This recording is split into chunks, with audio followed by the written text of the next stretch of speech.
Hello, afternoon since it's noon. I was gonna say Sunday morning, but it's like totally not morning. So, welcome to Beyond Film School, where I teach you all about the film industry. And I am Amber, and I am here today to talk about film boundaries. Now, I hope everyone can hear me. Let me know if you can hear me, please. I am like ever since my I don't know. I've had a nice string of live stream with no audio issues, and that one there was echoes, and it was really bad. So I'm like traumatized, traumatized by live stream audio. Okay, good. Y'all can hear me. I'm so glad you guys are here. Let me know where you're joining me from, let me know where you're joining from, country, city, where you're at in the world. I love finding out where you guys are from. It makes me so happy that like everyone from anywhere can join me on this live stream. So I'm going to talk about film boundaries today. And the reason why I chose this topic is I feel like it is a recurring theme in a lot of the conversations that I've been having lately with like people in the industry that I work with, film friends of mine, people I've had chats with, and I feel like it's a huge issue. Film boundaries are like a huge, huge issue. And what do I mean by film boundaries? I'm talking about like the internal boundaries that you have with yourself, the boundaries that you set for yourself when you're working with other people, physical boundaries, limitations, all the stuff, inside and out, around you, inside, emotionally, all the things. I'm going to go to the chat really quick before I get started to welcome everybody. Joe is with me. Okay, so I just want to give a shout out to my members, people who are a part of my membership. Joe Tapenko. I think I'm saying your last name right. I'm pretty sure I am. I've said it a few times and I'm like, wait a minute, I'm pretty sure I am saying it right. And also Micah Allen, who are brand new members of my membership. Now, I am starting a brand new movie. I'm on a New Jersey movie starting tomorrow. We've been prepping it for the last few weeks, been doing tech scouts, and if you guys are on Instagram, you follow me on Instagram, you know my stories, talk about how I do not like tech scouting. Oh God, it's like my least favorite thing about prep. I don't like prep. I love being on set. Prep is like my least favorite thing about being in the film industry. But we're starting this movie. First day of shooting is tomorrow. So if you are a member, I'm going to be posting some like maybe a little bit of not like gossipy or like giving you the tea of what happens on my film shoots and like what's happening on set, but I'm going to be going a little bit deeper, things I can't really share with everyone that is a subscriber, of course. So memberships are like for like the close circle the close circle who get to know all the gist of what's happening on set, all the dirt, I guess you would say. So Joe, thank you for joining, and Micah Allen, thank you for joining my membership. To give a shout out to everyone that is here in this chat. Montreal, oh my God, yes, Shannon. I haven't seen you in I feel like maybe live streams are the worst. Shannon, I don't think you've been on one of the live streams before, but either way, like I'm happy to have you. I'm so glad you might be moving to Toronto or Vancouver, Montreal. Okay, that's from Montreal. That's amazing. Vancouver is lovely. I love Toronto. I'm from Buffalo, so like Toronto's like right next door. Jonathan, the PA, thanks for joining me again. Obi-Wan Martin. Oh yeah, that's right. You're from Ireland. I always forget. I feel like since you are a recurring subscriber in my live streams and like you're very active, it's like I feel like you're like closer to me for some reason, and like you're all the way in the UK. About 15 minutes away from John Wayne classic The Quiet Man. Oh, that's pretty cool. Live streams are the best. I love there's like this ongoing live streams are the worst, live streams are the best. I do like doing live streams. I feel like really connected to everybody. I love it. And I don't know. I kind of like doing this because I feel like I get really close. Like we have veteran Amber live stream PA. All right. So I'm going to talk about film. I'm going to get into it. So film boundaries, I feel like one of the things we should cover is people like to have, and I just talked about this, I just had a staff PA meeting since we're starting our shoot tomorrow. I had a meeting with all the PAs, and one of the things I said to them was, I don't have the expectation of you to be working when you're not on, right? So for example, if they're starting at 10 a.m., I'm not going to bother them. I'm not going to expect them to be on their walkie. I'm not going to force them to be 10 minutes early, 15 minutes early. Well, my mindset is like that because I was a PA.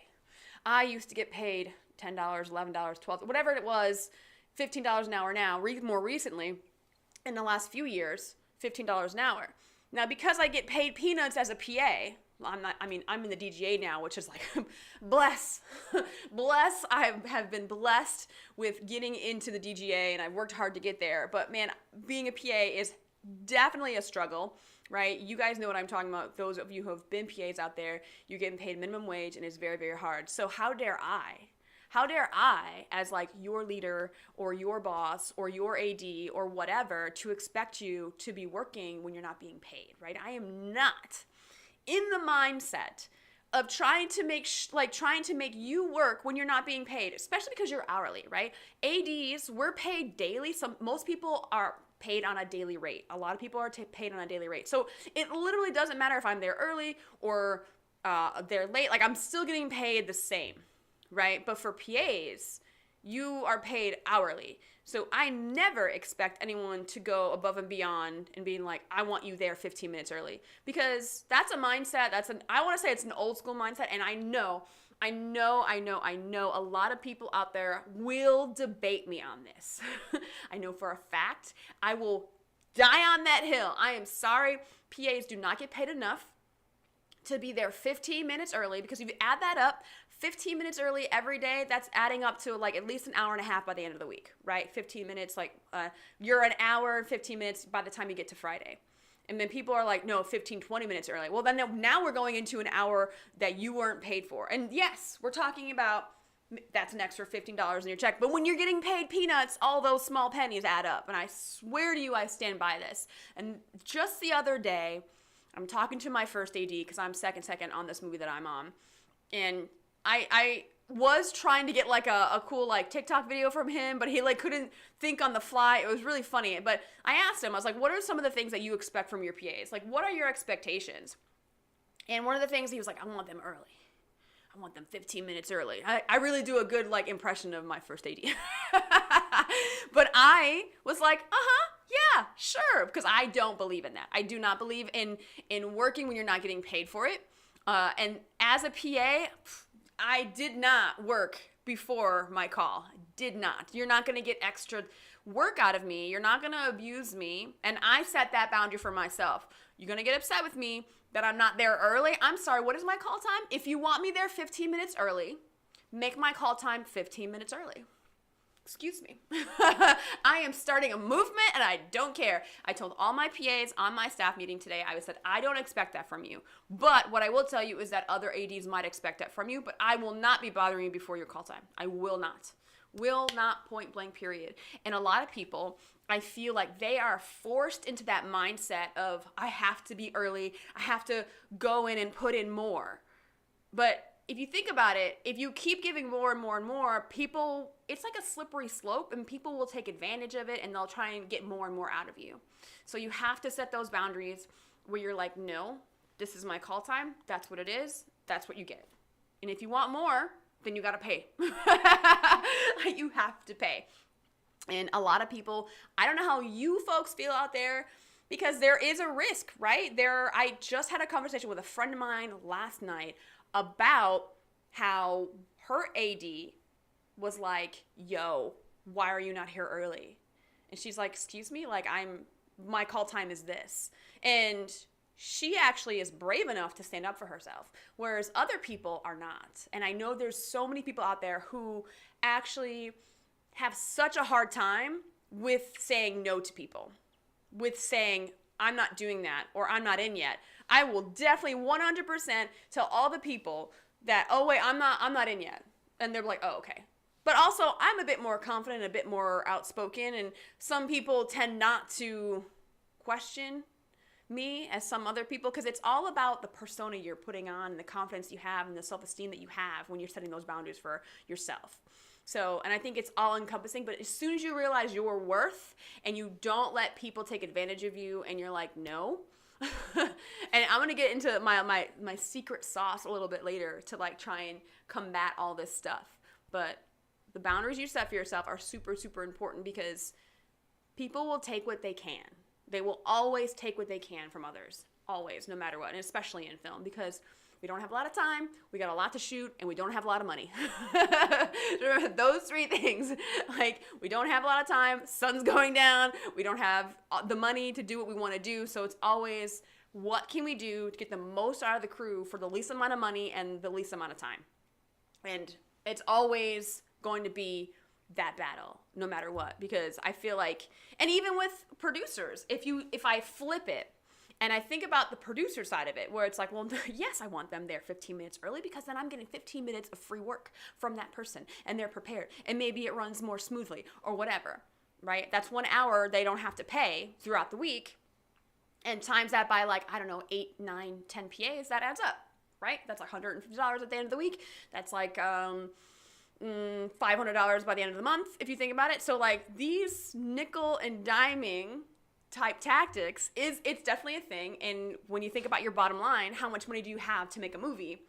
All of it adds up. So I get it from the producer end. I definitely get it from the producer end, but also the producer is setting his own boundaries. The people who are running the show have their boundaries. So therefore you need to have your boundaries. And this is why unions and all that shit exists in the film world. That's exactly why those things exist. It's going to be an ongoing push and pull struggle of like, whose boundaries, what limits do we have to follow? What boundaries do we have to kind of, grant access to or surpass? Like, what are you willing to give me for this? What am I willing to give you for that? And it's always going to be this push and pull with film.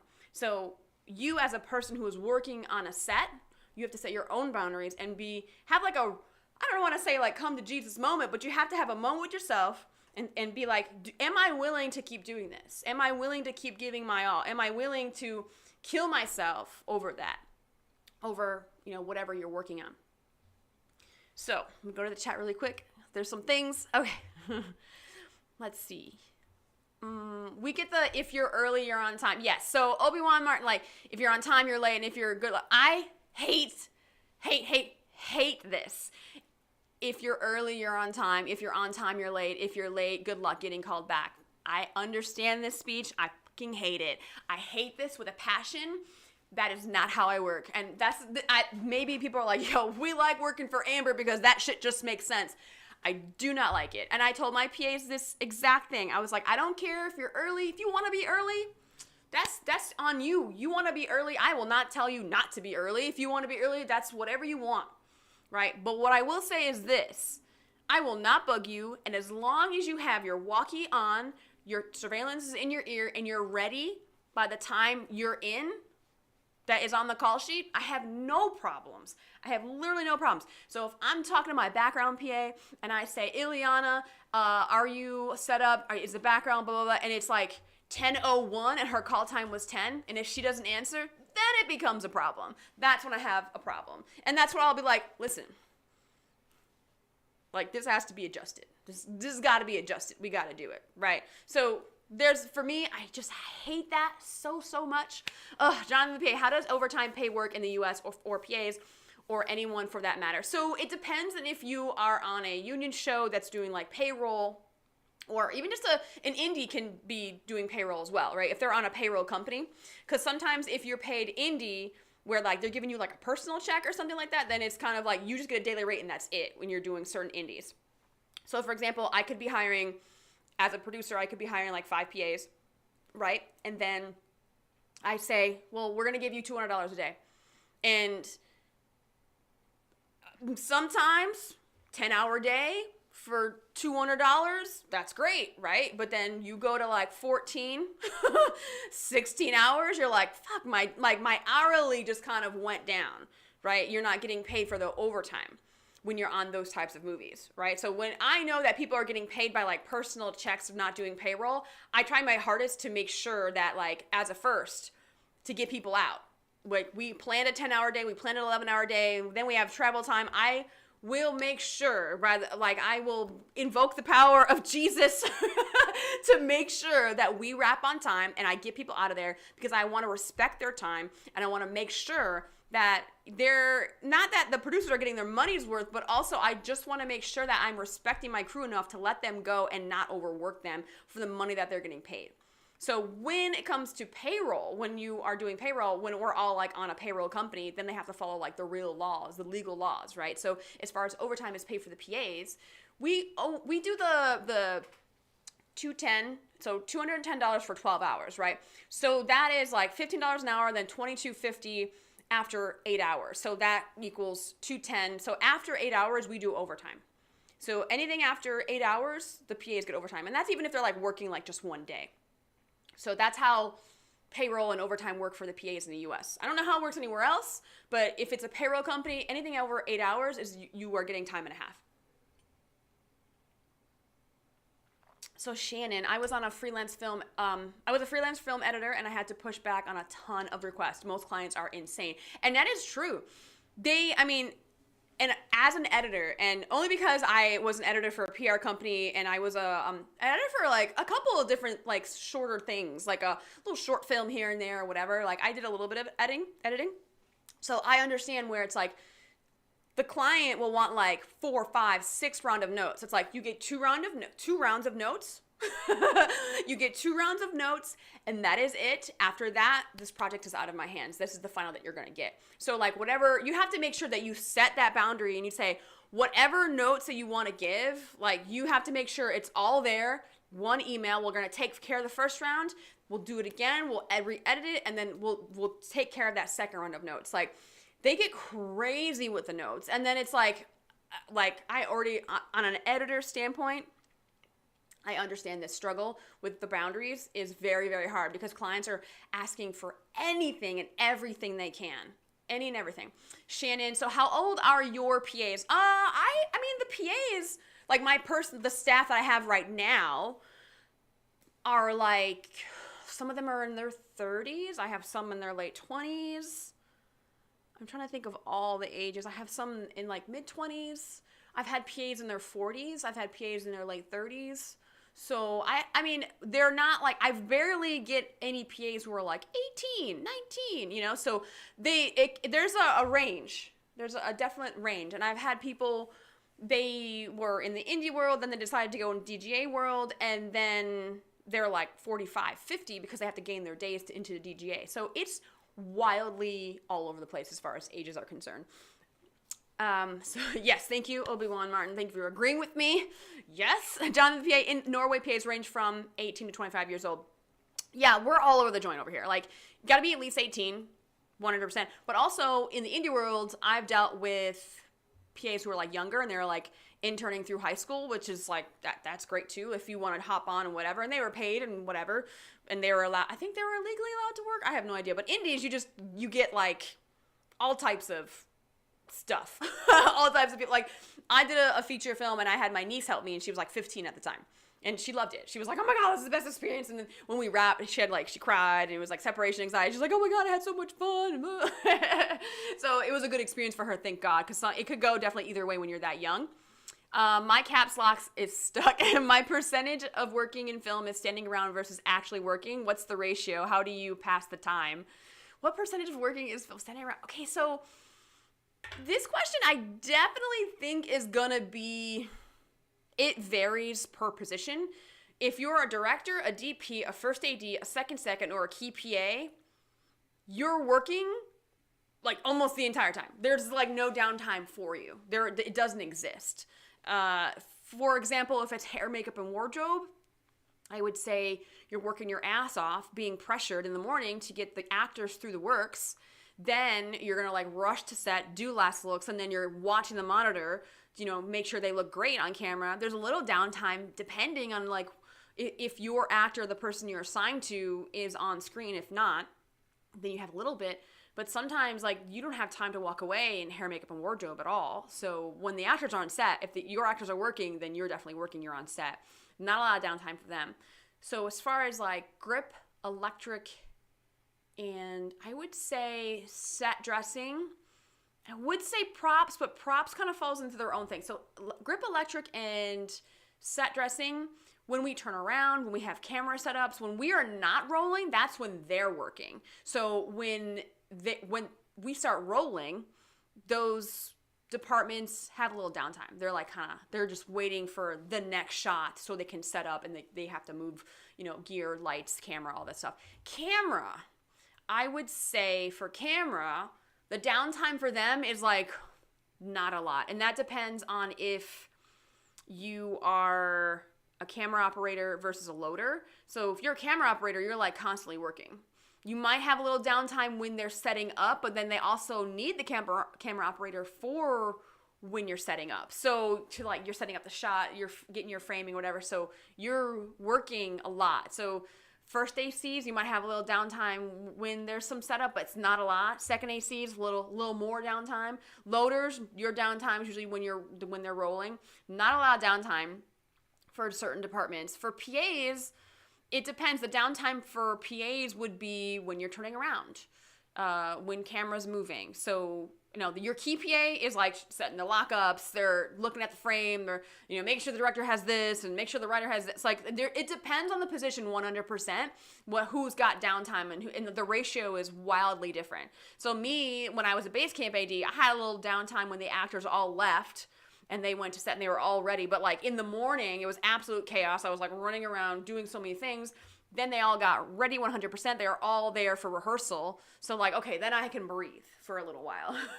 And then maybe my next round of actors who come in later for like the next couple scenes, then I'm like, okay, ready to go back again. So it depends on what type of day it is and what department you're in, to be completely honest. Like if you're a Teamster, for example, like you're getting up early, crazy early, like at 3, 2 in the morning to get the trucks there before, the ADs get there, before locations gets there. The truck's got to be there, right? So their downtime is like after they've, parked everything and they get to like take a nap. Because listen, if you're a Teamster, you should be napping throughout the day because your day is the longest.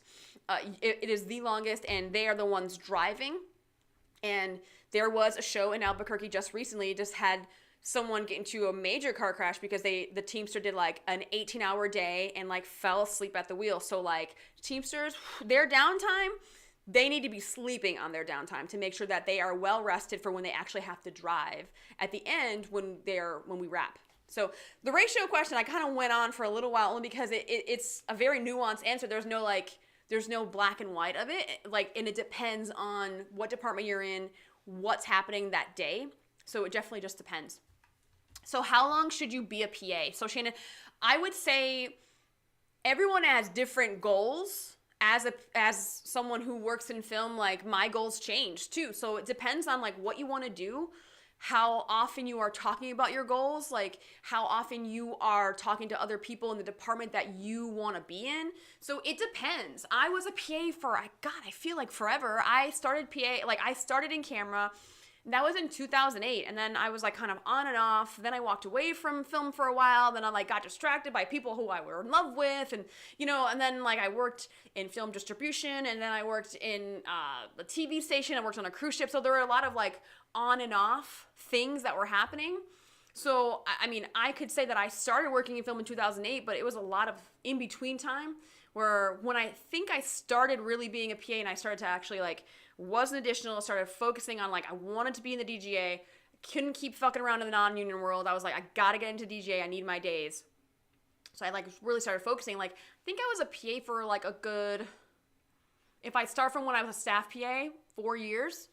Took me 4 years to like really get down to the wire and actually focus and like, okay, I'm not a PA anymore. So now I'm an AD. So it took, you're going to be a PA for like, it depends on what your goals are. Cause some people, like not everyone's on the assistant director track. Not everyone's on the assistant director track. So if you're looking to get into camera, you're looking to get into other departments, you could be a PA for a year and then jump into the department you want to be in. Right? So you can be a PA for 2 years. You can be a PA for like 3 years, depending on like how much you're talking to other people and how well you're making those relationships and making those connections. So it just definitely depends like what your goals are. There's no clear cut answer. And I hate that like every answer is like, it depends. But honestly, it really, really does. I'm getting behind in the chat. Okay, so I have so many questions. Thank you so much for your questions, guys. I love this, that everyone's like kind of like going back and forth. I love that everyone is like asking and participating. I love it, love it, love it. Yeah, so if you got, so since there is, like if you guys have a very specific question for me, definitely at me, because it'll like, it'll like highlight, I think. I'm like, I don't even know. Let's see. You are awesome, Amber. The streams are invaluable, and you're right. If you're in the AD department, you are working from the moment you arrive. You don't even get a chance to turn your walking out. Yo, literally. Like, I'm getting calls as an AD when I'm like about to get into the shower, like when I'm waking up. Like just the other day, I got a call from my paperwork PA, like, well, the van's not here, and it was like 8 a.m. and my call was for a camera test that was at like 11. I was like, oh God. I was like, the van's there somewhere, just find it. They eventually found it. It was good. But either way, yes, you are totally right. We are working before we even get to set. Guys, honestly. Ugh. I'm going to have to skip a few of these things. I wanted to work in the camera department before I got into the industry, but after working as a PA for a few years now and I lost my spark to swap to another department, I enjoy what I do as a PA. And that's totally fine. And I started out in camera, and my track was being a director of photography because I had such a passion for photography, and I love doing video. And I was like, director of photography, that's amazing. I love composition, the art of it, and all these things. It was amazing.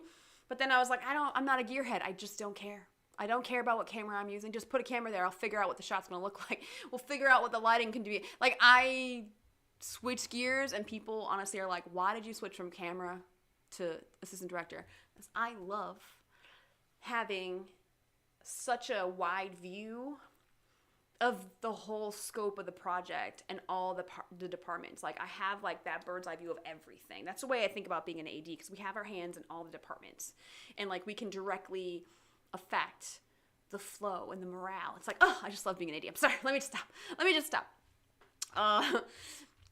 In Ireland for 50 hours per week, 10-hour days, including 1 hour for lunch, all hours worked in excess of their 9 hours. Our electrician's only shooting crew is based on the 50-hour work week. 50 hour, okay. We usually do 40 hours, but anything after 8 hours in that day, we get overtime. So that's pretty cool. I don't know if that's like is it a better deal or not? I'm not sure. 50 hours, but yeah, the 1 hour for lunch. Chrissy Stewart, hello. I feel like I haven't seen your name. I feel like you're new to this live stream. I'm welcome, Christy Stewart. I want to learn filmmaking. My future goal, having my own studio, school for film, theater, and animation. I want my degree. I can't find classes in my hometown, Baltimore. Whew. I mean, definitely look into like any master classes, or there's so many classes that are online for animation for sure. And then there are always clubs and improv groups and stuff like that. And I think if you want to get into theater, like going to improv groups is such a great way to kind of like build that, because if you want to have a theater, I think, or have someone, if you want to understand what it's like to be an actor and all this stuff, it's really good to kind of put yourself in that position to get like the empathy of like what it's like to be a real actor, like not a real actor, like to be an actor. Bill Hader has a funny story about being a PA on a Schwarzenegger flick. Arnold made him find his makeup guy. Any funny stories about dealing with actors on set? Oh God, I don't know about funny stories. Whew.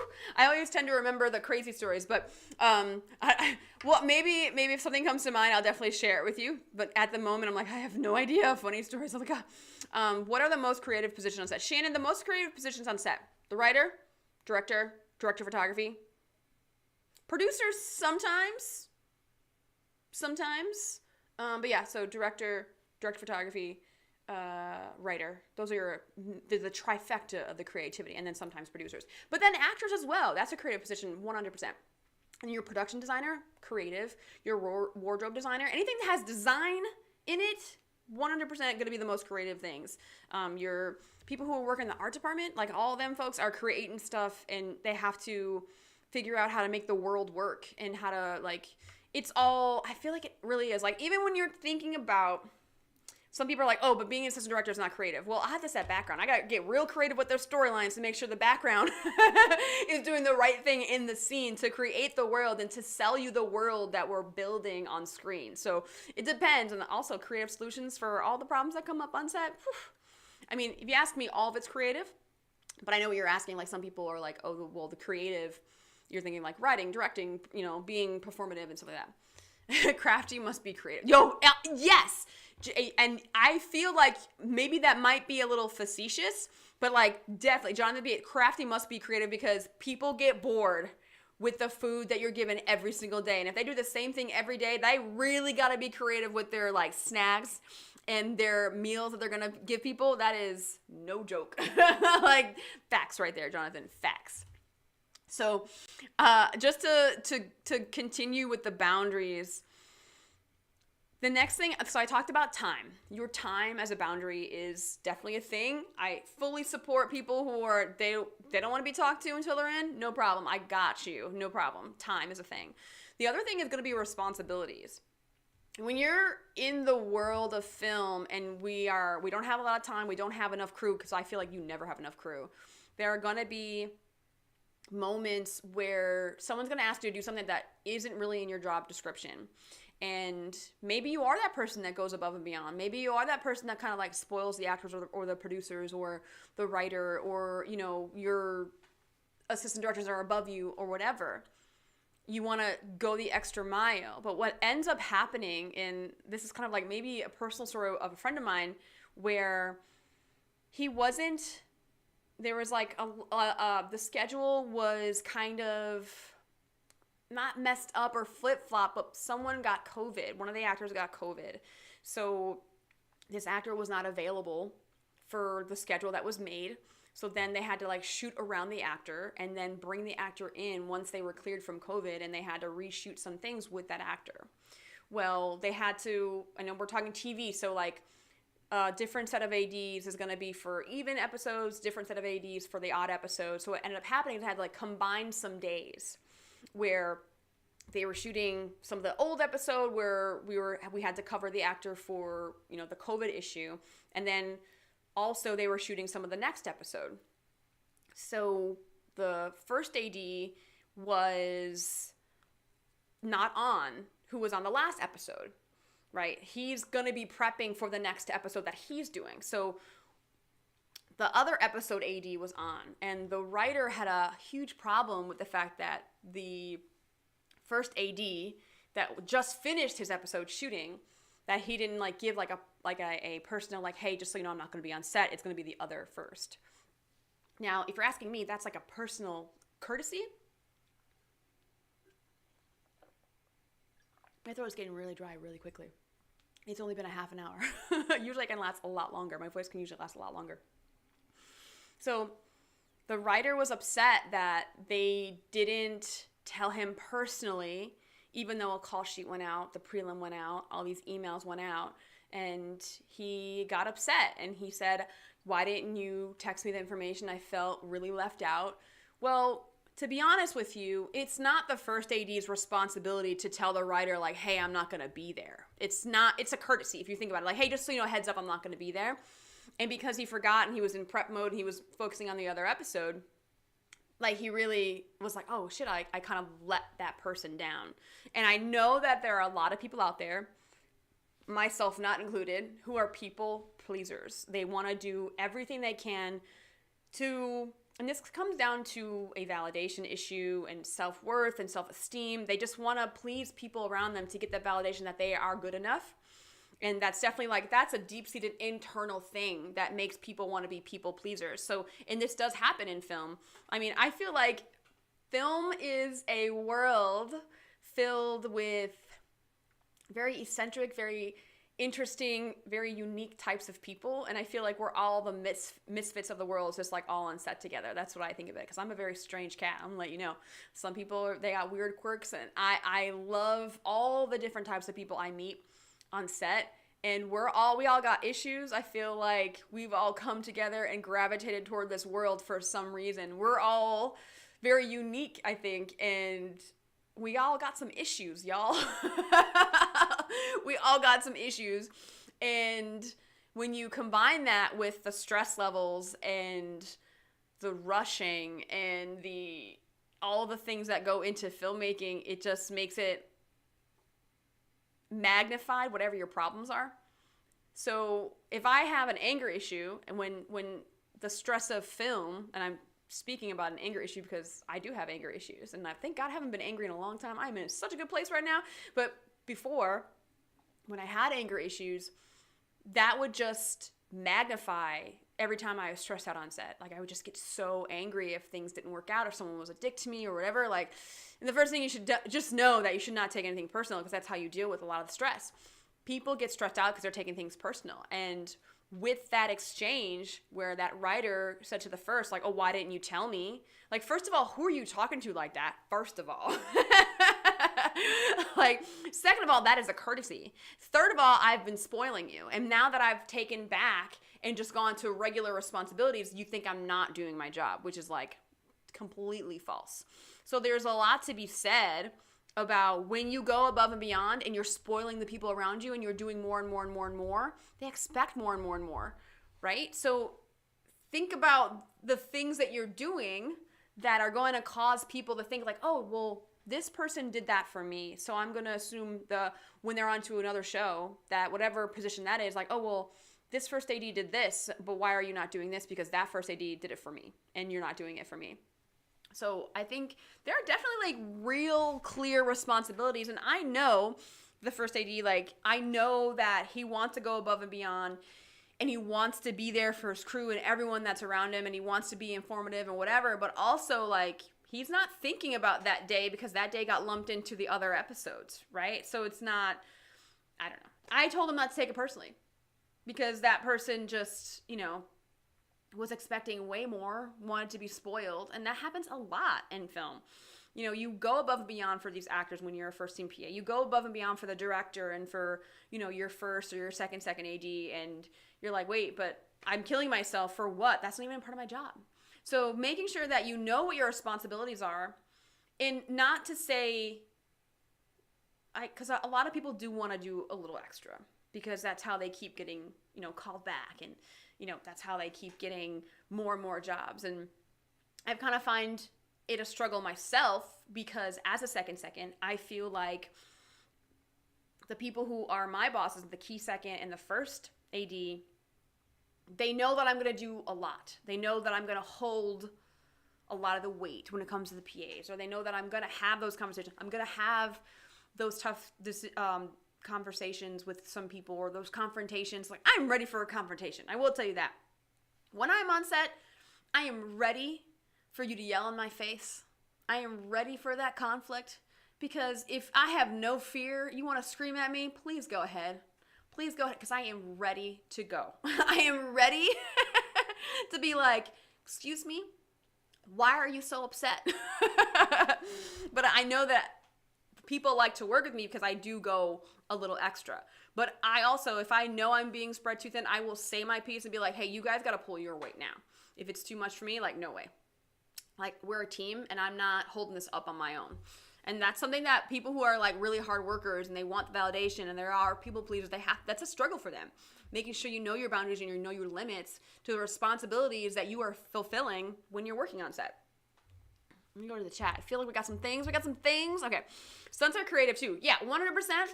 Obi-Wan Martin, like, stunts, 100%. I mean, I feel like I lump stunts in with actors, which is kind of wrong. But yes, stunts, for sure, creative. Great, I'm a weirdo, Shannon.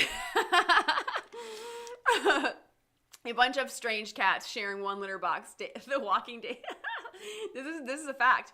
But I love it. I don't know, there's never a boring day on set. I'm ready for all the roller coaster rides of emotions, okay? I'm here for it. I am so here for it. So the other thing I want to talk about is going to be safety, like the boundaries and safety. Some people like to really... I don't understand why it is, is it expected, or they think they can get away with certain things. They like to bend the rules when it comes to safety. And this really is something that bothers me, and I have no qualms. I have no problem being, very outspoken and being like, that needs to be reevaluated. We have to do this in a safe way. This is unsafe. Whatever the case may be. I have no problems doing this at all. And some people are like, they're so afraid of confrontation that they don't want to say no. And I think that is interesting because I'm ready for confrontation, right? And because I'm ready for you to scream at me, for you to yell at me, for that fight, they know that I'm going to fight back, therefore it happens less to me. Does that make sense to everybody? Because I feel like a lot of people don't get it. If I don't care that you're about to yell at me, people don't yell at me. Right? So like I'm ready for that confrontation. And if you know it's kind of like that the whole, I'm not going to get into the gun rights and whatever versus US versus Sweden, whatever, like less shootings happen in countries that have looser gun laws because everyone has a gun, so everyone's like less likely to do a mass shooting because it's like, oh, if I go out there with a gun, chances are other people have a gun that they're like gonna like not like they'll make sure that doesn't, you know what I mean, like there's gonna be retaliation of some sort where if everyone, it's all even, an even playing field. That's just a theory. I'm not like being like, oh, gun laws, whatever. But once you level the field, when you say, hey, I'm ready for it, but you're ready to give it, like, okay, so we're here. So you know that I'm about to give it back to you. Whatever you're going to give me, I'm going to give it back to you. And not being afraid of confrontation, not being afraid to say no, especially when it comes to safety. There's got to be someone who like kind of stands up and says, what the fuck? Like, this is not, and some people are definitely afraid to say something. They're afraid to stand up for themselves.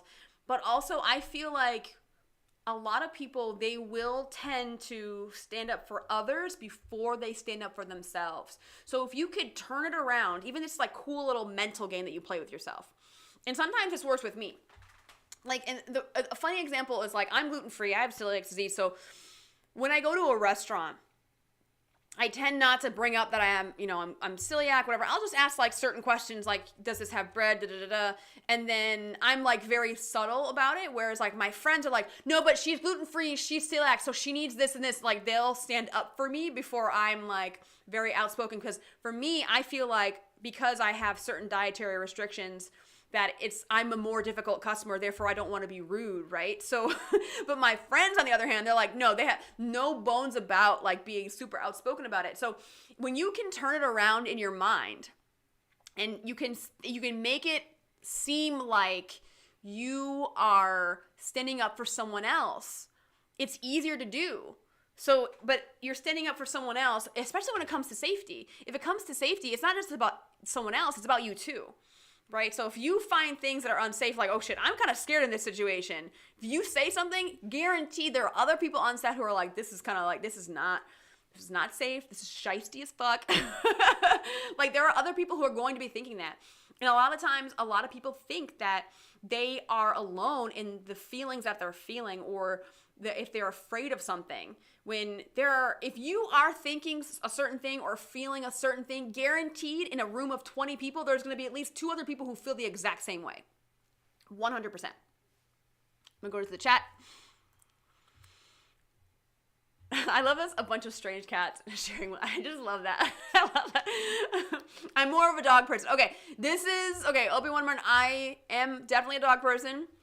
I definitely am. But I mean, I love animals. I love cats, but I haven't had a cat since I was like maybe like 3 years old or something like that.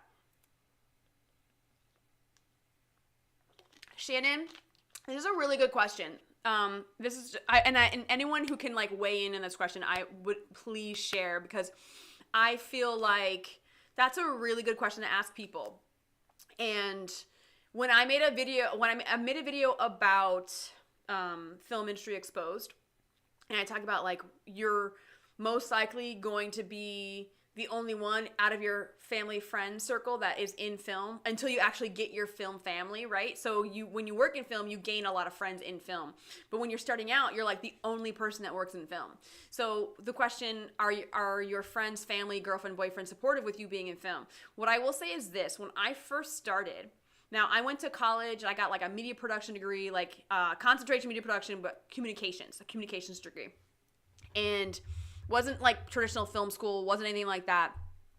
So it wasn't like, I was going to like NYU or like Columbia or whatever. So I was just trying to have a degree that I can use. And I was obsessed. I was obsessed with finding a job where I was using my degree, because that whole thing that is said about so many people go to college and they don't use their degree. And I was like, that will not be me. That will not be me. The throat is like really dry. This is horrible. I have so many things to say and my voice is drying up. I mean, I can't do it. This is what I get for having a meeting before I do a live stream. Never again. I have to fit so many things in today. So when I first started and me starting out, like my parents, I don't know if they were supportive in the way, because like me growing up, I lived in a really bad neighborhood and like I was kind of like, I'm not saying like very low income, living in poverty, but like definitely me going to college was like, my dad was like, I'm so sorry, but like you're on your own, bro. My parents could not help me with college. It was like me going to college. I was the first person in my family to go to college. So that was a whole thing in itself. So to even like think about being in film is like a whole other realm of like dreaming, like what, working in film? Who the hell do you think you are? Type thing. So when I was working on a cruise ship, my mom had this thing where it's like, are you going to just stop playing around? Like, are you going to stop playing around and like settle down? Because I traveled a lot with the cruise ship and like I did a lot of things.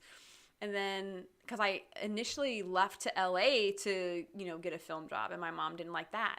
But I think more of it was due to safety and my mom kind of having separation anxiety and me like leaving home, and she just wanted to make sure I was safe and I was eating and paying my rent and wasn't homeless basically. So when I got to New York, it kind of was like a lot of, are you okay? Are you surviving? What are you trying to, like, I don't know if it was supportive. They weren't outwardly being like, Amber, stop fucking around.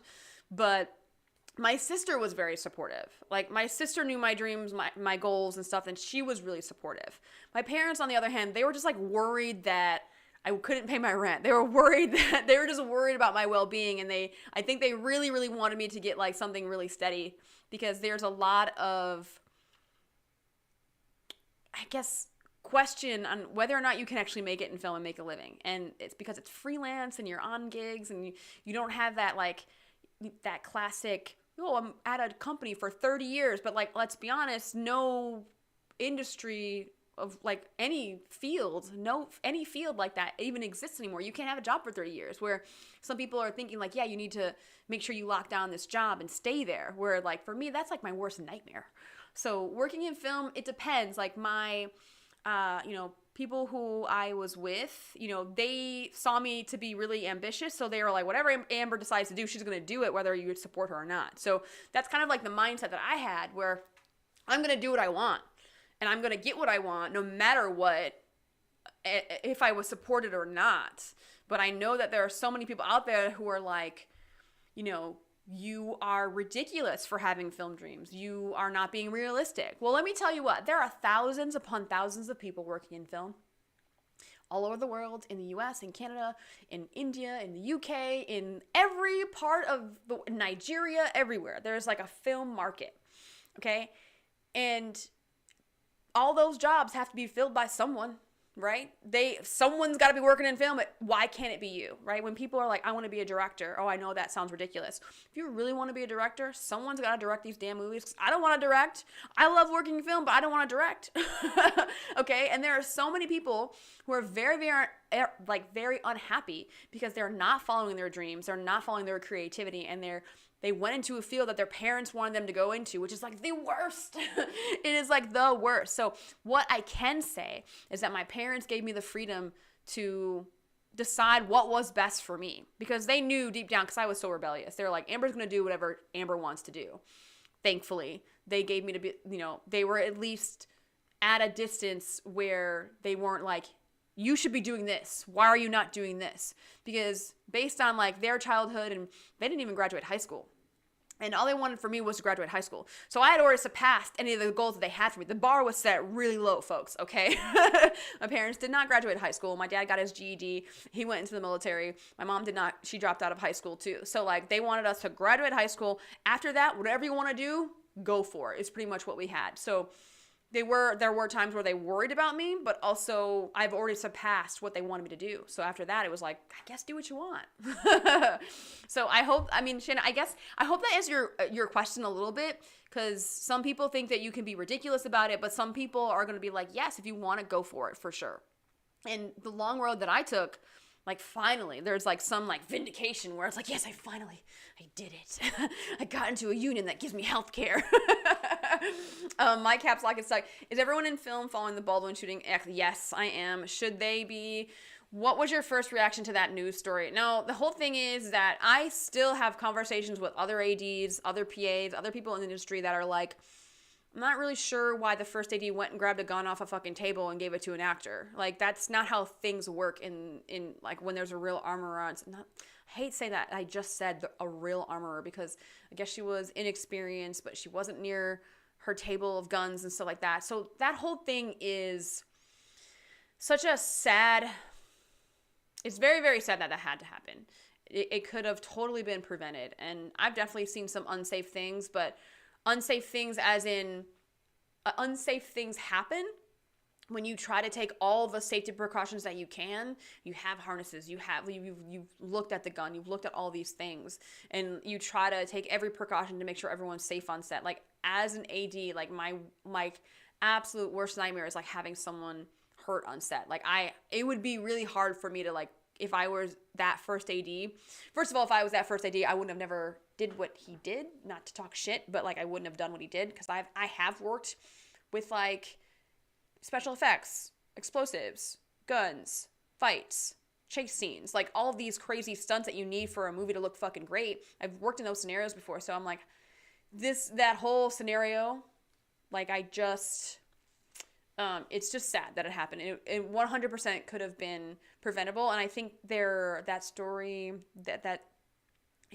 is now about that movie is they're going back into production or something, and like the husband of Helena Hutchins is on set as an executive producer. I'm not really sure what the hell is going on with that. I think there's like definitely money involved, but maybe there's that like thinking that, well, that if she loved the movie and she stood behind the movie, maybe Helena Hutchins wants the movie to at least get finished. I'm not sure. I don't know. I don't know what the thinking is behind that, but that whole story, I'm just like, not really. Okay. So, Obi-Wan Martin, supportive for the most part, but very skeptical. Yes, I would say that's right. Supportive for the most part, but very skeptical. I feel like that's kind of the same vibe that my family had for a long time, but now my family's like, oh my God, you and Queen Latifah are like buddies. Because like I have like Queen Latifah's number in my phone, and like these people who like these actors I've like known for a while, they like when they see me they're all like happy on set, and it's like lovely to be welcomed. And like my mom's like, oh, and you gotta like work with this actor, and I want to be on set with you one day. So like my mom is like basking in the glory of my career now. It's really kind of funny. And I told my doctor parents that I was pursuing acting and filmmaking 12 years ago, I might as well have been coming out of the closet. A beautifully lit, shot in 4K, one take wonder closet. This is the best. The Walking David, this is the best comment ever. Please, I'm going to frame that comment. It made me laugh. That's what happened to me. I was in a field I hated, working a 9-to-5 job. 9-to-5s I cannot do. I cannot work in the office, so I feel you on this 100%. I've always wanted to work in film. I'm finally in a position financially and mentally where I can go for it, and that is amazing. And I love that you said financially and mentally, because like sometimes to work in film, like if your mental game is not there, it's just going to tear you apart, and you're going to find out who you are. You're definitely going to find out who you are. So that's really, really great that, I mean, I love that you said I'm in a position financially and mentally where I can go for it, and like definitely fucking go for it. Like do it. Channing, you do it. Do that shit. Yeah, I'm the black sheep of the family. My sister has a doctorate in analytical chemistry. My cousins are aeronautical engineers, pharmaceutical scientists, high school. What the hell? Oh my God. My family, I guess, I mean, my sister's like a customs broker. My dad's a truck driver. I got a lot of, like, not a lot of things are happening in my family. Like, the film was very much out of the realm of possibility if I really think about it. Like, so I'm like 100% blessed in so many areas. Oh my goodness. I really am so grateful for what I have. Oh my gosh. When I think about it, like where I came from, definitely the black sheep. For sure. No one else I know is like in my family, like no one else is like anywhere near what I'm doing, which is kind of like makes me like a little like proud, but also like, you know, make sure I can lift people up. I always tell my niece and nephews, I'm like, y'all want a fucking career in film, like let me know.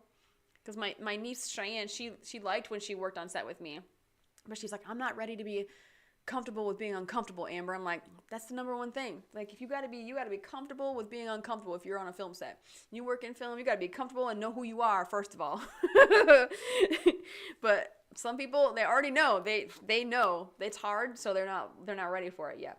But she has admitted, like, she was the happiest she's ever been, like, working on set. I'm like, girl, and she's good. She's, like, better than half the PAs I have had work for me. So, like, she's, like, really good. Okay, the next thing I'm going to talk about as far as safety is concerned is going to be sleep. We all work so many hours, and I understand that you may not be able to fit in all the sleep you need, all the nutritional eating you need, exercise, and then work like a 12, 15, 20-hour day or whatever, and then get enough sleep. It's like almost impossible. I get it. So it is very, very important that you are not pushing the boundaries of your body and mind. And I say mind because when you are not getting enough sleep, your cognitive function is like drastically affected, and it, like, you will not be working at 100% if you got 3 hours sleep. And I've done this many times, and it happens to me a lot when I've had a string of days off, because my natural sleep rhythm is I like to go to bed at 2 and wake up at 10. There's like certain pockets where it's like some people are like early to bed, early rise, where they go to bed at 10 and they like wake up at 6 a.m. And then there's other ones that they go to bed at like 11 and they wake up at 7 or something like that. And then like there's another pocket of like people who like go to bed at 2 and wake up at 10, where there's like these weird things where my natural habit is like going to bed at 2, waking up at 10. It's like the best. If I just were to just live my life, no film, work, whatever involved, that's my natural sleep rhythm. So knowing your natural sleep rhythm is like, first of all, half the battle. But then what happens is that if I wake up too late on Sunday, trying to go to bed Sunday night, waking up early as hell on Monday morning. So for example, tomorrow my call time is 6:30. And we're in Brooklyn. So like I'm going to be driving into Brooklyn from New Jersey at least probably 45 minutes, maybe more than that. Maybe because it's so early in the morning that I feel like I might not hit traffic, thankfully.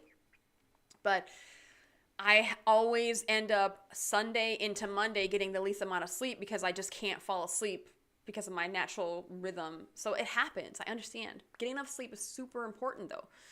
And like I said, like falling asleep when you're driving, like there have been multiple people who have died because they did not have enough sleep because they are pushing their bodies to the limit. And they think they can get home. And most accidents that are involved with falling asleep at the wheel happen like 5 minutes before they even get home. Like it's always like within a mile of the person's home. And it's so sad. It's like they almost made it. And I myself have had definitely some tough nights driving from Brooklyn, going into New Jersey, and it's like 2 a.m. I've worked 16, 17 hours, and like I'm in my township, and I'm like, oh my God, I just need like 2 more miles to get home. And then it's really, when you're reaching that point, you're like, oh my God, like it's hard. And another thing is to keep in mind is like once you start reaching 17 hours of just being awake, that's when you start getting into the like mental state of being intoxicated. It's like the equivalent of being intoxicated. So your brain is starting to look like that of a person who has been drinking. So when you're like mixing that with driving, it is super unsafe. So it should be that you're making sleep a priority. And it's all very hard. It's all very challenging, and it takes a lot of discipline, 100%. Like for me, I didn't want to wake up early this morning, but I definitely had to wake up early this morning because if I did not wake up early this morning, I would be going to bed super late tonight and getting 3 hours of sleep on the first day of production tomorrow, and I do not want to be cognitively less than for tomorrow, especially starting a new job and like having a first AD that's like not my normal first. So I'm like, I got to bring my A game. We got to bring it on the first day. So you definitely do not want to push your cognitive boundaries, like 100%. Like sleep is super important. And I actually was listening to a podcast about sleep. And it is true. There are so many things in the US right now where people are like, oh, well, I'll sleep when I'm dead. And they see sleep as a chore. And if we could just change our mindset that sleep is just precious and it's what gets you like to the next day, and it's like you enjoy sleeping. Some people enjoy sleeping. Some people do. For me, I have had this problem all the time. I used to hate going to bed as a child. Like, my mom made me go to bed at like 8 p.m. every day for like, I don't know, for like 10 years. I was like, she made me go to bed, and I used to hate it because I felt like I was missing out on certain things. Like, I remember specifically in the summertime when in Buffalo, the sun is like out forever, and it'd be like 8 and it's totally bright outside in the middle of summer, and I'm like forced to go to bed because that was my bedtime. I used to hate going to bed. And I still have this as an adult where I'm like, I don't want to go to bed. I want to stay up. I want to like live my life. But also I'm like, yeah, but sleep is great at the same time. So I totally get that. I totally get how some people are just not, they're just not about it. But also, like, you can't be your best self. You can't be your best mental self. You can't be your best emotional self if you are not like properly rested. Like, you're not going to be yourself. Because some people, and that's why when you work in film, everyone is like, it's like tensions are high, everyone's irritable or angry or like impatient. It's because everyone's sleep deprived. If everyone just got more sleep, everyone would be a little bit happier on set. Guaranteed, like 100% guaranteed. That is, I don't doubt that for a second. Let me go to the chat really quick. Let's see. Yeah, Shannon, my friend worked 26 hours straight. That's so crazy. I've definitely, yeah, a unit production manager, like 100%. They're putting out fires like nonstop. That is for sure. I've worked 20 hours straight. I was up for 24 hours straight, but that involved travel time. I was like up for a long time, and I was like, I should not. Like, that day I worked 20 hours, but I was up for a total of 24 hours, and I don't even know how I did it. Like, I just don't. It's also like, I can't believe I put myself through that type of production, but luckily that production got shut down and I quit. So that was like, I'm not doing that again. So I definitely respected my boundary, and I was like, I'm not doing this again. I'm not coming back tomorrow. Fuck that. Like, not doing it. Was at my cousin's wedding a few weeks back. His uni friends were there, all Cambridge, Oxford graduates. The upside was that they interested in my on-set stories, but the judgment felt real. Really, the judgment, like, I remember I went to my high school reunion, and this was like a few years ago. I'm like really aging myself. Let's not talk about my age right now. So I went to my high school reunion, and I think I always have this problem. I don't know if anyone else thinks this way, but I always think like, no one really notices me. I'm always like, I'm here. Does anyone know who I am? Not really, but you never know who's watching you. And I'm always surprised on who notices me, what I'm doing. And at my reunion, like, there were so many people who like came up to me and they were like, oh my God, I see what you're doing. You work in film. That's amazing. You're traveling. And I was like, what? You know about all this stuff? Holy shit. But I come from humble beginnings, so like whatever I'm doing, people find utterly fascinating. Like, you're like in this upper tier of people where I think maybe they're like, oh, you're an assistant director, what the fuck do they do? I always get the question, so you want to be a director, right? I'm like, no. What I do is a completely different job that the director needs. Like, I am not the assistant to the director. It doesn't like necessarily go that way. So I definitely understand that whole, like, you feel the judgment, but also like, I don't know. Like, I guess maybe I should just get into this. So I want to get into respect a little bit in a minute. I always tell anyone who wants to really know how the life on film set can go to watch a documentary Who Needs Sleep. Yeah, like, yes, 100%. See, in the majority of jobs in Ireland, people are entitled to a minimum of 4 weeks paid annual leave, and we have 10 public holidays.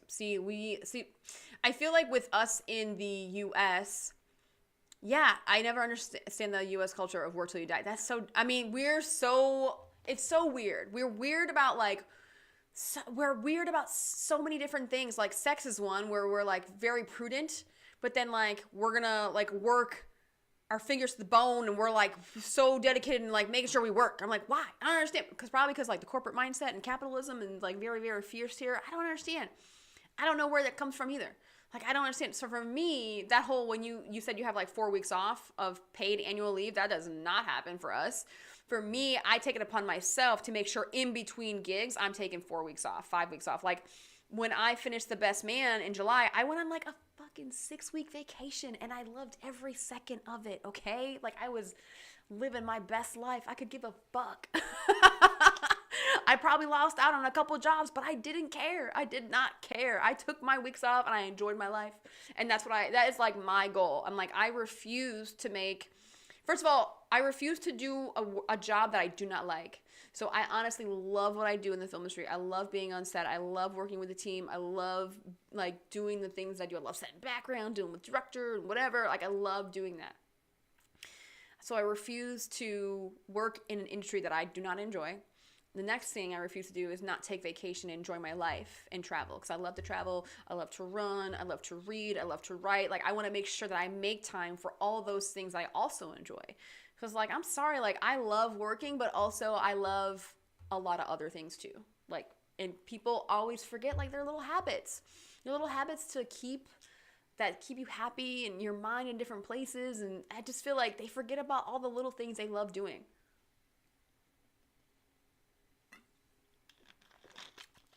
I'm actually surprised, Shannon, that you say that Canada pretty much has the same culture. Because, I mean, what you get from Canada is that they just, well, first of all, they're like really polite. Y'all are like apparently really nice. And every time I go to Canada, y'all are really nice. I was in Calgary this summer on my vacation I just talked about. I was in Calgary for like a week. And I had to fly from Calgary to Toronto to get back to New York. And the TSA people were just like, even though it was like very strict rules, they were like very pleasant people. And I was like, yes, you can search my bag, no problem. Because I flew a lot and my bags kept going off and like the radiation, whatever thing. So I had to like, they did a lot of searching through my stuff, but they were very pleasant about it. So like, I'm actually surprised that like, I feel because they're more pleasant, I for whatever reason in my head, when a person is more pleasant, I just believe that they are more rested. Does that make sense? I feel like in order to be like calm and nice and patient, then you're not overworked. Does that make, because I don't know, maybe that could not be, I don't know if you guys agree with me or not. I have no idea, but either way, I think that since people are nice in Canada, they're not overworked. But if you guys have that same work culture, I'm sorry. I'm very, very sorry. I mean, in the U.S. right now, it's like we're really trying to get this like 10-hour workday and whatever in film. It's just like not working. Producers are like, fuck you. They're trying to get the most out of their day with the least amount of money, like 100%. Yeah, your mental and emotional health is a priority, 100%. Oh, Nova Scotia. Patrick, you're in Nova Scotia. I've been in Nova Scotia. I've been in Halifax. Oh my God, it was so pretty up there. I have so many things. My cruise ship stopped there on like it was like the fall foliage like itinerary. It was like New York and then Boston and then like Halifax and stuff like that. People are like, I want to work in film in the States. No, you don't. I'm happy to have you. I mean, honestly, but Shannon, we are so nice. The film industry is different when it comes to time off. I was just talking in general, but yeah, okay, got you. Okay. I understood. But yeah, if a business will replace you before your body is cold when it's not worth killing yourself. Yo, honestly, anyone who says they can replace you, man, if they don't care, you shouldn't care. I'm just saying. So I want to get to respect before I get to my secret sauce. I want to get to respect for a little bit because I think that a lot of people think they have to tolerate when people are assholes to them or they're disrespecting them or they're like just overall just not pleasant to work with and utterly disrespectful. And I feel like it's not a gender thing because women are treated horrible, guys are treated horrible. It just happens. People are fucking assholes. It doesn't even matter. You can be whatever gender you want. And some people like to make the claim that women get the brunt of this, which I think is not the case. Because I've seen, and I just saw it the other day on my camera test. Oh my goodness, I did. And I could not believe this guy was like screaming at his camera loader like this. He was like, I don't understand. Well, I can't make myself any clearer. I'm like, literally, you weren't saying anything. So like, that's why he didn't understand you, because you didn't say things that you thought you said to be clear. Like some people are just like, hold the up. Like, wait. Me, because I am very much like, who the fuck are you talking to? Like, I'm just like, I give them a look. Like, I know you're not talking to me like that. And I've definitely did it. I've did it too. I mean, maybe this just is my rebellion and my overall, I know I have to have respect for myself. So I do have respect for myself. And when you have respect for yourself, you don't let others disrespect you, right? So it was kind of interesting. I was walking an actor to set. We were in the city. We were in, I believe, the Upper West Side. And base camp was a few blocks away from set. It took longer to take a van ride. So that's why we walked. It was like 3 blocks away. And they kept screaming for first team. I was like, we are walking. We are walking. I'm not going to make... Actors don't run, y'all. They walk at their own pace. So I would say, we're walking. And they're like, how about now? Where are you now? I was like, we're at the next corner. We're at this street. So then the director gets on the walkie and starts screaming at me because he thinks that I'm the PA. So as soon as I say, I'm sorry, who are you yelling at? And it's the director yelling at me. And I did not care. I was like, I'm sorry. We are walking and we are waiting at a light and we are not crossing the street until, I don't know, traffic's not coming down. So I took a risk, but also when he realized it was me, like, he apologized. But if it was a PA, he was okay with like yelling at this PA. It's kind of, that type of shit really bothers me when people are like ready and willing to yell at people who are like on the lower ranks or at the bottom of like the hierarchy or whatever. And that really pisses me off. I'm sorry, like, because you thought I was a PA, you were going to totally yell at me on the walkie. But then when you found out it was me, you're like, oh, wait, I'm so sorry. Well, why would you talk to anybody that way? What is wrong with you? I don't give a shit if you're the creator of the fucking moon. I don't care. Like, why are you talking to me that way? And I think that a lot of people think they have to take that shit because their job is on the line or they're afraid to make waves. Well, I'm sorry, but like when someone is rude to me, I let them know right away that it doesn't faze me. And as soon as they realize it doesn't faze me, their actions toward me are like 100% of the time, it's going to be different. I'm like, okay, great. So can we like move on with whatever we have to move on, like without you screaming and yelling at me? Like, cause that's not going to work. Like I will give it right back. And I think a lot of people, like, they think they have to take it because they're going to like, well, I didn't want them to think I was this way. Well, if they're that way, why can't you be that way? Like, and there are some people who are just out, just rude. I have no idea why. Like, especially like they're rude to background or they're rude to like PAs too. And I'm like, I just told this to my PAs. I told them, I was like, I don't care who's on set. Like, I got your back, but if I see that you guys are disrespecting background, like, they're one of us. They're a part of this team. Like, I love background. I love having fun. I love setting background. I love having a good day. And I told them, my goal at the end of the day when I'm working with background is I want them to walk away. We had fun on set. You guys were a really great team. I felt really respected. And I've gotten this multiple times in a lot of jobs. And that is my goal. And as long as my PAs know that I will not tolerate them treating background like they're beneath them. And even I know that background, we got some interesting characters in the background world. I get that. Some of them are a little, require a little more attention or a little more direction. And sometimes they, but we're all human as far as I'm concerned. So every last person on my set that I work, I try to make sure that everyone knows that the respect will be given to you. So if you establish that line when you're in a leadership role, it spreads, right? That mindset spreads throughout the whole production. But when you're at the top, and when you're a creator or director or your first AD or your director of photography, you're at the top of the ranks and you are affecting a lot of people below you and you are like deeply influencing all the folks that are like working below you in the hierarchy. Then if you're going to be a dick at the top, everyone below you tends to pick up on that attitude.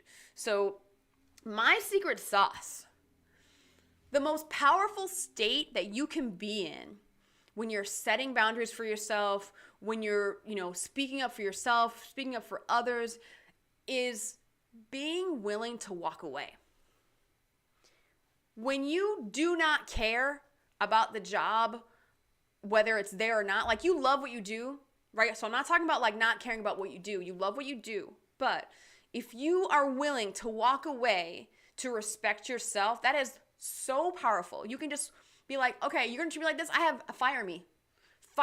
If I speak up for myself, please fire me. Please. Because I don't want to work for you anyways. And when you are in that state of being like, I don't care, like, please fire me. Like, as soon as you just let that go and you're like, because some people get that anxiety of, but I don't want to lose my job. Let that go. As soon as you let that go, so powerful for you. Because as soon as you have that mindset of like, I have nothing to fucking lose, nothing can phase you. Like, nothing can phase you. And some people have that high anxiety where like, oh my God. But like when you have that high anxiety and you feel desperate and you have that anxiety about losing your job, people can feel that around you. And your bosses for that, they definitely 100% will feel that too. So they know they have the edge. And some bosses and some leaders like to lead with fear to make sure, like, just so you know, like, I can fire you at any moment. I've had producers who ran sets like that, where she told the whole entire crew that they were replaceable. And I was like, who the bitch, fire me right now. I'm glad to see who you find to replace me in the middle of production in Long Island in the summertime. Like, please, like, get real, you know? So as soon as you have that mindset of like, I have nothing to lose, I do not need this job, it is super, super powerful. Like, that is honestly the secret sauce about keeping your boundaries. Because when a perfect scenario is like, someone was talking to me the other day, a friend of mine wanted me to talk to a friend of theirs, and we connected, and I was like, yeah, happy to like get, hire you as an additional AD. This is kind of like maybe an interview, got to know her or whatever. And she told me about an instance where she was background PA and the background runner was like just utterly like rude to her. And she was like, well, I didn't want to really say anything. I felt like I couldn't stand up for myself. He was like just mean to me and rude. And I'm like, no, like, I will most definitely like call this person out. Like, I don't know who you think you are, but this is not going to work. If you want, I'm here to work for you. I'm here to like support the team. Like, whatever you need me to do, I'm willing to do it, but you will not talk to me that way. And if we can like reset really quick, like, I come like real aggressive sometimes, because if they're going to be aggressive with me, I mirror whatever they're doing to me, and I give it right back to them. And as soon as you start doing that, like, that shit gets calm real quick, where you're like, you start to like mirror their actions. So a lot of people like think they can't because they're like, she's like, I didn't want to be fired. I'm like, why did you want to stay there? Why did you even want to stay there? I would have been like, I would have went to my second idea like, yo, homeboy's an asshole. I will not work with someone like that. So like, I'm going to go home. And you still get paid for the day because you're on the PR. You were there. Like, if that's a bridge you want to burn, like, why do you want to work for those people anyways? If they're willing to tolerate someone like that on their team, I don't want to work for that team anymore. So like, deuces, like, bye. Like, I just want to empower people to be like, you can walk away, you will find another job, and you will find people you want to work with, like 100%. Oh my God. Okay. There's a lot of things. Oh my God, you guys are like, this chat is like blowing up. I love it. Okay, I have a few friends who did that. Obviously, I want to like, okay. Yes, I have a very fluid boundaries for people's behavior. Not advantages. Yeah. Asserting yourself in front of authority. That takes courage. It does. It takes a lot of courage. But you know what? It takes a lot of courage. But here's the thing is that, for example, the woman I was talking to about how she was treated rudely by her background runner. And she just took it, right? And she just like let that person treat them that way. There is a moment, for me at least, where I'm like, I should have said this. I'm going to go back. I'm going to say this. Like, you're like, I should have done X, Y, Z. And I know everyone has these moments where they've replayed the scenario in their head. I have done everything in my power as a person living my life now to make sure I don't have those regrets of I should have said this. And I want my integrity intact. I want to keep it intact. I want to respect myself enough. I want to have some integrity and like make sure that I will not stand for that. So I think it does take courage, but on the other side of that, like, there's a little bit of guilt on the other side if you don't stand up for yourself. Like, why didn't I do that? And then you start beating yourself up a little bit, and then like the self-hate starts coming around. So it's all a lot. It's really complicated when you think about it. It's a lot. It takes courage, but also like, if I don't do it, no one else is going to stand up for you if you don't stand up for yourself. Don't have someone walk all over you. Because as soon as people, it's like weird. Like, you know how people can smell desperation on somebody? They can smell all types of things that you're willing to like go through. Like, if you don't respect yourself, I can immediately like pick out who has self-esteem issues, who's insecure about what. I can see it on your face, and so can everybody else, right? So like, when people sense that stuff, and especially people who are narcissists and people who are master manipulators and people who are the types of people who prey on weaker types of people I use very loosely. I mean weaker as in like you're willing to show your insecurities and you're like, you don't have that facade. Like one of my like biggest issues is like I am seen as so strong, but also like my weakness is not being able to show vulnerability to people when I'm like leading a team. Whereas I want them to know I'm human, which is actually hard for me to actually do. So people like have their own issues. So when I say like weaker type of people, it's like I use that very loosely. But they like to take advantage of people's insecurities and self-esteem issues. So like that they like to pounce on them, because they just want the upper hand. They want the power. They want to step on you. So it's like, and people who, I don't like to use that whole victim mentality, but some people are like, they're a little bit smaller in stature. They have like the way they're holding themselves. It's body language. It's like, you have to make sure you're like showing confidence. You may not be. You may not be confident, but like, I'm gonna fucking stand up straight. I'm not gonna be slouched in the corner thinking that you're gonna like take advantage of me. I'm sorry. I'm not going to do it. So it's all like encompassing, and like people can really sense. You may think that they don't sense that type of stuff, but like it's like on a subconscious level. Like people pick out, like people who are bullies, they pick out who to bully. Like there's a reason why certain people get bullied and certain people don't get bullied, right? It's all this mix and match of like different types of people. And because we're all just weird wild cats in the same litter box or whatever you said before. We're all a little weird. Attitude on set. Oh, I just missed one. Attitude on set sounds like everything in self-respect. Yeah, that's right. Yo, fire me. Exactly, Pat. Yeah, exactly. Obi-Wan. Also, okay, the COVID manager shouted at the production manager in the middle of the production office because he wouldn't fill out his own timesheet. He also threw the format of Jesus Christ. Oh my God. What is happening? I mean, also there's like ways to deal with certain things. I don't even know. I have that high attachment anxiety. It sucks. I understand. I definitely understand this. Also came to the office making inappropriate jokes and putting his feet up on the table where we were working. That's just like, fuck, bro, like stop. Like, ugh, I hate people who are just like, they think they own the place. I don't know. I'm so glad we were at the end of shooting when it all happened. Oh, yeah. You don't tolerate BS. Thanks, Shannon. Yeah, I'm a bit of a people pleaser, vulnerability in the wrong way.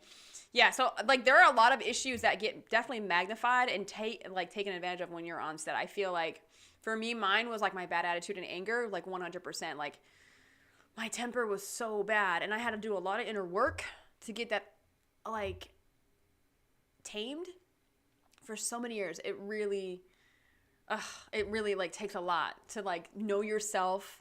And if anyone's like, how do I get to know myself? Write. Take a journal and just literally write. For me, my clarity comes from when I write in my journal and I just write 3 pages. I force myself to at least write 3 pages. Not every day, but I try to make it like a more than a once a week habit. Like I try to do it, like if I am off from a job, I definitely will write like every day or every other day. But I try to make time to like write a half an hour, because if you are writing and you just write whatever's in your head, and it's not like writing, because there's writing for someone else to read. But if you're writing for yourself and you're just really putting your stream of consciousness on the page, clarity comes from that. For some reason, my head gets very, very clear, and I can figure out like, why does this bother me? Why am I having the feelings that I'm feeling? Why am I angry at this? What is the underlying feeling around this? And it really gets to know, like, you get to know yourself and like why certain things affect you the way you do. Because if you're just writing it out, you have like, it's different when you're just thinking about it. And if something is like really bothering me and I can't stop thinking about it, that's when I really need to write, because then I could just let it go on the paper and like my anxiety just goes like, whew, it goes down. So if anyone has high anxiety, like getting a journal, like literally all these journals behind me, like these right here, those are like my journals like throughout my life. Like I keep them and I look back on like where I was mentally and where I was emotionally with certain things and how I dealt with certain relationships or with certain scenarios and stuff like that. Like writing is keeps me so focused and keeps me grounded on who I am and like what I stand for and like what I, what I give grace to and like what my vulnerabilities are and why did I feel this way. And I think that a lot of the times we don't really pay attention to our emotions because we're like, we have to work. We're worried about surviving sometimes. And I know that coming up in poverty, like I know, like thinking about your emotions is not really your high priority when you're like, I got to pay rent. I have to, make sure I'm fed. Like there was a moment where I was almost homeless after Sandy. I was almost homeless, but my landlord, by the grace of God, was like, we'll keep you here. Don't worry. Like, you'll just back pay the rent. I was like, thank you, Jesus. Like I've almost been homeless and I've always eating like rice every day, not really eating vegetables. Like I've been there where you're in survivor mode and you're like, you just don't have time to really think about emotions and like, how am I feeling about this? We're just like, oh my God, I have to work and I have to get to work and I have to make sure I'm paying these stupid fucking bills where you're like just really just struggling in life. I get it. I have been there 100%. But if you do have anxiety, definitely it does help me get clear mentally, especially if I was, and I haven't really been angry in a long, long time, but there was an instance the end of September, the DP yelled at me and I was so pissed. I got so mad. I gave it right back to him. And my first idea was like, Amber, you lost it. And I was like, you're damn right I fucking lost it. Because I'm not going to have some fucking grown ass man yell at me like I'm some little girl. I'm sorry. I am not doing it.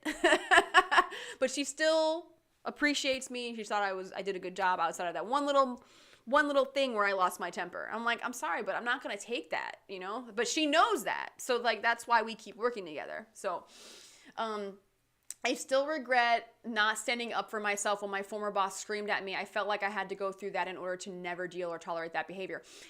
I would say yes, right? Shannon, I would say do not regret that from, that situation.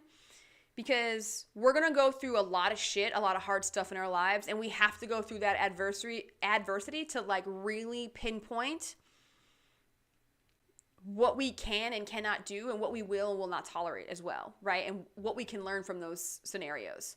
So the hard shit, we need that. We need that difficult stuff, and that is so right. You felt like you had to go through that in order to never deal with it. It's also you can spot it, right? Because sometimes people are like, oh, well, if that happened to me, I would do this. But if it's never happened to you, you don't know how you're going to react in that scenario, right? So I think that's super important. That's really reflective for you to really dig deep and you're you know what? I think that was useful, or I think that was what I needed to go through at that time. 100%.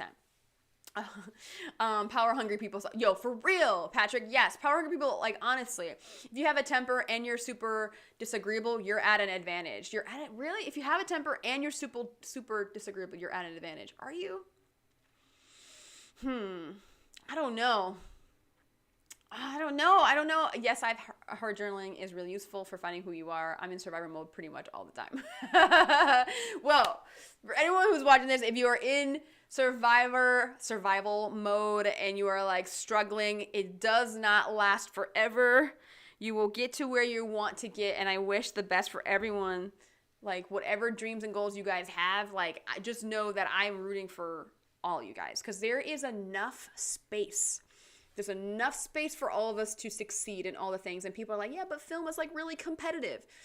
Film is really competitive, but so is every other industry in the world. It doesn't matter what industry you're in. And someone's got to succeed. It might as well be you. And everyone has different goals, so it doesn't matter. I have a different route. People who are trying to be, assistant directors, they all had different ways of coming up, and they all have different goals for whatever's coming after we're ADs. So emotion goes on the back burner until it comes to facts. Ever been to the Rage Cage in New York, Amber? It can be very cathartic. Funny you say that, Obi-Wan Martin, because I have. And the reason why I have is because on The Equalizer, the first season was tough. It was so tough. And me and the other first team PAs and our base camp AD, the four of us, went to the Rage Cage. It was the best thing ever. I had a real good time breaking those dishes and smashing TVs and breaking printers and having a baseball bat and beating the shit of so many things. So This is definitely something I have done. It was quite wonderful. I will say that. So thanks for bringing that up, Obi-Wan Martin. Thanks for bringing that up because I definitely loved that.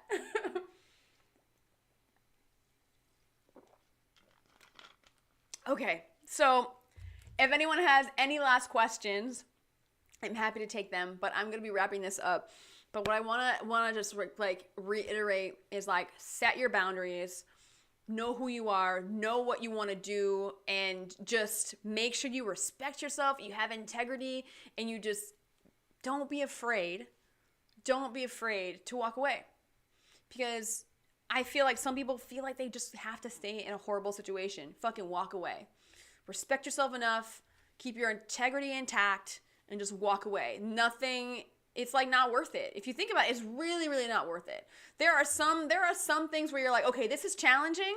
I may not like certain things. I may not like how this might be going down, where you do want to meet the challenge and you do want to meet that adversity and you want to go through a tough time, because maybe there is that, like, where for me, I have a hard time quitting, where like I will find use in certain things and certain bosses who are like hard on me, or they but being challenging me as a person is different than disrespecting me. And I think there is definitely a difference that some people like to say is kind of like one and the same, which is not.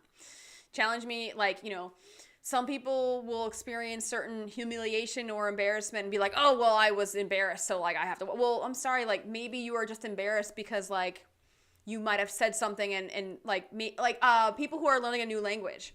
They don't learn new language because they're embarrassed how everyone laughs when they say certain words in different languages and it sounds funny, right? Me, myself included. And I'm always like very subconscious about stuff like that. I'm like, everyone's laughing at me.